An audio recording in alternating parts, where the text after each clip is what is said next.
Week 9 spits out a Hills League matchup. The Granite Hills Eagles, 7-0, coming off a blowout win last week to West Hills, strolls into Steel Canyon High School to take on the 4-3 Cougars for game number 8 of the regular season. Watch out for two guys from both teams. Granite Hills is Nicoy Maddox, a 3-star defensive back. And then you have Joey Hunt, a returner this year, all-leaguer in 2022. This is a fun one.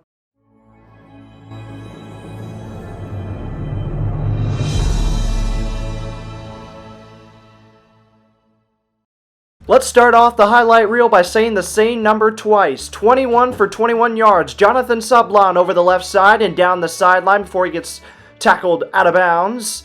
This offense wasted a lot of time getting in and out of the huddle to win the time of possession game. They go for it on 4th and inches, do not convert. So what does that mean for the Granite Hills Eagles? Number 1, Pablo Jackson, that's the answer. Rips off this nice 26-yard run down the sideline here.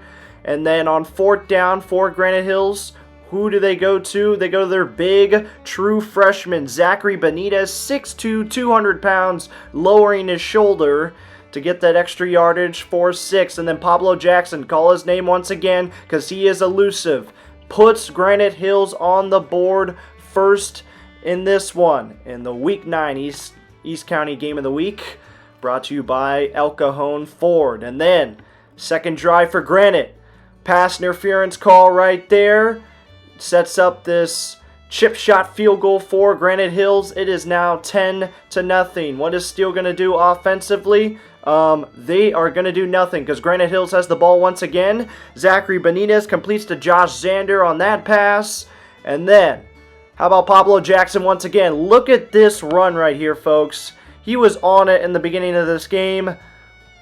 Rips off a nice 25-yard run. Then the next play, how about a 10-yard touchdown run to put the Eagles up 3 possessions, 17-0, midway through the second quarter over the 4-3 Steel Canyon Cougars. And then a little fumble on the snap. On 3rd down, covered up by Zachary Benitez. It's 4th and long. Momentum looks like it's shifting, but then it doesn't. Because watch this right here.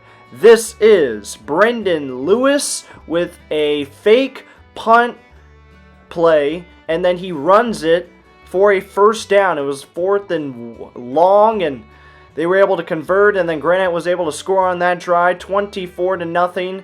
Going into the half, first play of the second half on the kickoff return, Granite Special Teams coughs it up. Looks like momentum is going the Cougars' way to start this one to make it interesting. They have it on short field here, but on 2nd and long here, hello! How about Demarion White, one of the best defensive ends in the county, with the stop on the fly sweep.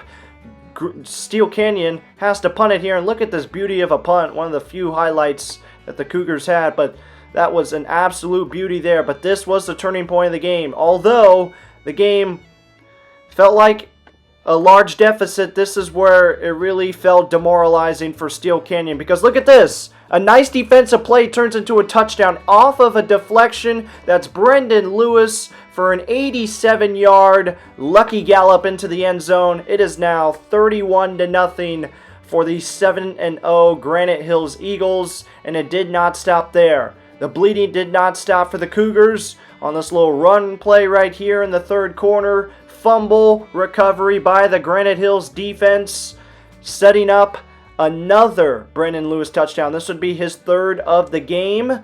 You got Zachary Benitez rolling to his right, throwing a dime on the run. 38-0 for the Eagles. 45-8 would end up being your final, and we talked to the guy that caught 3 touchdowns in this game, and that was Brendan Lewis. I'm here live at Steel Canyon with the player of the game, Brendan Lewis. Brendan, you had that 87-yard touchdown that pretty much sealed it in the 3rd quarter. It was a deflection off the corner of a Steel Canyon player, and then you somehow caught it in midair and ran all the way. What kind of level of concentration did that take? What was going on?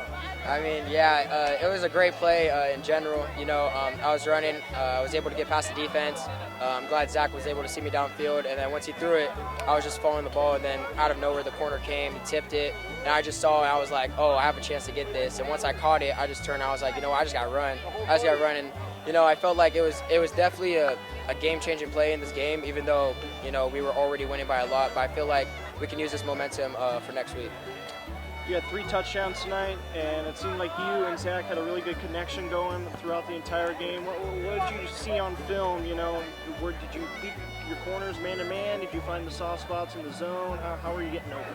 I mean, Zach's a great quarterback, first of all. I mean, he's been definitely one of our leaders, especially as a freshman. All year, we've been just trying to find that soft spot in the defenses. I mean, our connection right now is definitely clicking, especially for next week. I feel like if we keep on doing this, then no one's going to be able to stop us. That's what your coach talked about at the post-game huddle or meeting or whatever, and he talked about having a different level of focus going into next week because you are playing historically a really good program in Helix. You guys beat them last year in quadruple overtime. This year, you guys both have a chance to play for a spot in possibly open division, both coming in undefeated. What's that going to be like for you guys going in? Granite versus Helix. It's going to be different. I'll tell you that. It's going to be different, but if I'm going to be honest, in the beginning of the season, we marked this game on our calendar, so it's definitely no surprise that we're both undefeated. I feel like Helix is a great program. Everything that they're doing over there is clicking on all cylinders, but I feel like we're the better team, and we're going to head into this week believing that we can beat them, and we're going to give it all we can.